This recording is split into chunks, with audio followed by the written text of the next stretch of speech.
Reddit Rainbow here with some of our favorite choosing beggars. Let's check out the first one. Woman moves sale sign in a sad attempt to save a few bucks. I posted this in another thread, but figured this fit here as well. If it doesn't, then I apologize. I'll be more selective with my posts in the future. This is another story from my time working as a sales associate at a store going through liquidation during the summer of 2019. If you've ever worked or been in a store during liquidation, you've definitely noticed the crazy sales that go on. In this store, we increased the percentages every week on Thursday. I usually got scheduled before opening along with a couple other co-workers to change all the sale signs that needed to be changed. During the week this story takes place, I changed the signs for small appliances, bedding, most of the women's clothes, and some kids. It was extremely hard to keep up with all the changes, but we did our best, and if one worker didn't know the sale, another would. So 99% of the time we could figure out the actual sale price instead of relying on customers. If I changed any of the signs, I was able to remember the sales for that section easily, and never made a mistake with those. A lady comes to the register with an iron. This was part of small appliances, and during this week they were 40% off. I made sure it rang up for that and went to continue the transaction. Customer, this is supposed to be 50% off. Me, no ma'am, all small appliances are 40%. Are you sure you got this from the correct shelf? Customer, yes, there was a 50% off sign beside this and all the other irons were beside it. You need to honor that price. Me, I'm sorry, but I can't change the sale. I know these are 40% off. Customer, no, it says 50%. You have to sell it to me for that. She makes me walk over to where they are. I look and I see a 50% off sign just sitting on the shelf. I was the one who changed the signs in these sections, so every sign was supposed to be taped up onto the shelves. Now what was 50% was the bedding right beside small appliances. I pick it up and say, this doesn't belong here. It looks like it fell from over here. I point to bedding, and someone just set it here. I'm sorry, ma'am. I start walking back to the counter to put the sign up while I work until I can tape it back where it was supposed to be, with her snapping at me the whole way. Customer, you have to sell me the iron for 50% since someone put the sign there. You need to honor this. Me, I can't. Every other sign in that section says 40%, and this sign was obviously just set there. Customer, you people need to get better at your job then instead of putting the wrong signs everywhere. This is false advertisement. I'm going to go get your manager.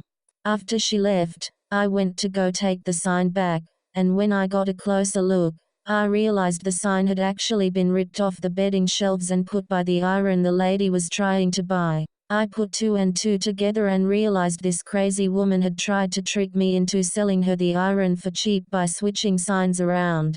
Never saw my manager that day, and never saw her in the store again.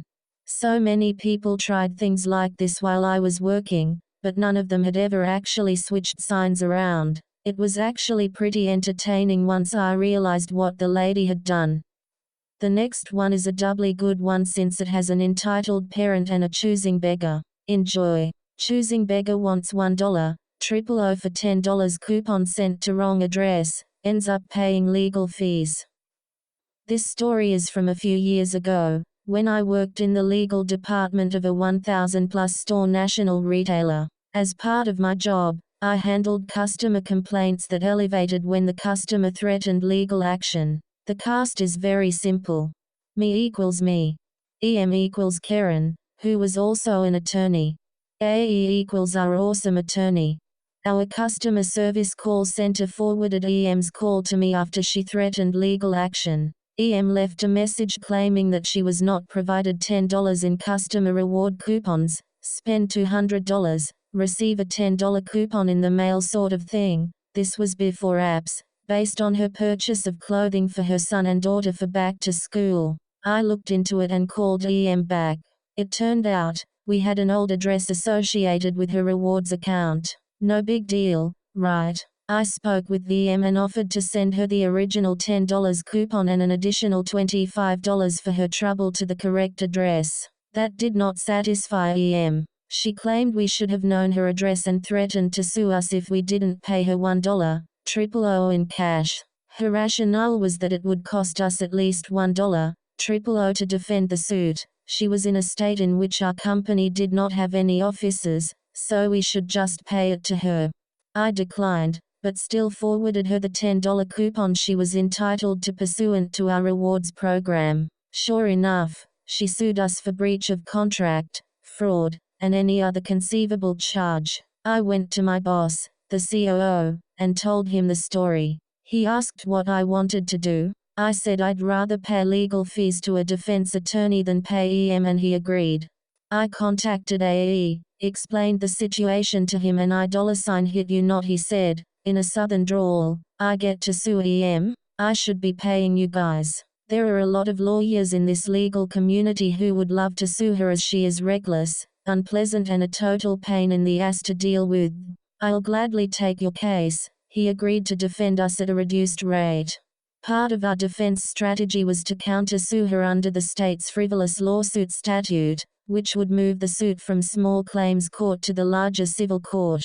AE filed our answer and counter-claim. Although EM was an attorney, she was not a defense attorney, so she had to engage her own attorney to defend against the counter-claim. After a couple of hearings, she offered to settle for no more money exchanged. She didn't even get the extra $25 coupon I offered her, and the dismissal of both suits. I talked with AE about continuing our claim, but he advised it would probably be worth settling and being done with it rather than being vindictive. Although vindictive would have been fun, courts tend not to like that, so I agreed. My company ended up paying AE $900 in attorney's fees. AE later called and told us that the attorney EM engaged charged her $1,700 to defend the suit. Although I would have liked to continue with our suit, I think her having to pay $1,700 over a $10 coupon sent to the wrong address is sufficient justice. Oops, sorry you stepped in your own legal mess. Maybe next time, don't freak out over such minor things. You want your food, twice. English is my first language, and I'm on a PC. If there's any spelling or formatting errors, it's because I'm a dumbass. So, some backstory. I work at a place that sells sandwiches, and we deliver. Today, we were extremely busy during the lunch rush, and as a result, delivery time were a little slow. We were making sandwiches as fast as we could, but there are too many orders. Our in-shop line, customers who come in and order at the counter, was literally out the door. On top of all of that, we were understaffed, because 2 of our employees had quit. Instead of the 5-man sandwich making crew we should have had, it was 3 people, and one of them was the new guy who started last week. Had to stop and ask what came on every sandwich. Eventually, we just put him on the register so that the other experienced employee and I could focus on making the orders. When it finally slowed down, the last few delivery orders were still on like a 40-minute wait, which isn't even that crazy for delivery. Domino's often takes twice that when it's busy. A lady comes in, and while she doesn't have the "can I speak to your manager" haircut, she is making a face. Anybody in the service industry knows the face. Total Karen. I know it's gonna be some bullcrap right away.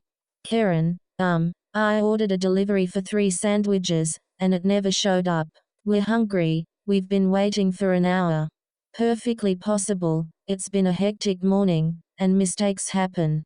Me, oh, I'm so sorry about that. Can you give me the name and address on your order? Karen McVackaname, at 5555 someplace Dr. NW. I pull up the order, and have to really put in effort not to roll my eyes. Me, I see that you placed the order 27 minutes ago. Our driver left with it 5 minutes ago. Karen, well, he took too long, and I had to leave work to come get it. You guys weren't answering your phones. Not true, BTW. If we'd stopped answering phones, the morning wouldn't have been so hectic. Me, okay, well we can make your order for you now, and waive your delivery fee since you came to get it. Karen, what are you going to give me to make this right? I'm thinking, I said I would give you the food, and the delivery fee. What the hell else do you want? Me, sorry, I'm not authorized to fully comp any meals. She huffs and then stands there at the counter while we make her food, which you're not supposed to do, since other people come in to order, and we have a designated spot for picking up completed orders, but whatever. I don't say anything. We give her her food, and she leaves, and I text the driver telling him that he can skip that order and move on to the next one, since she already came and got it. Story should end there, right? Wrong. 15 minutes later, we get a call asking where the delivery is, and I get their name and address. I was very surprised to hear that it was Karen McFackename, at 5555 someplace Dr. NW. I double-checked twice, it was the same name and address. Now, at first I thought that maybe someone else had overheard Karen order, and came to make a fake complaint and get free food. Me, oh, I'm so sorry. There must be some sort of mix-up. I just had a woman come in saying that this was her order, so we made her the food, and cancelled the delivery. Karen, screaming, that was me. You said the delivery driver was on the way. Where is he?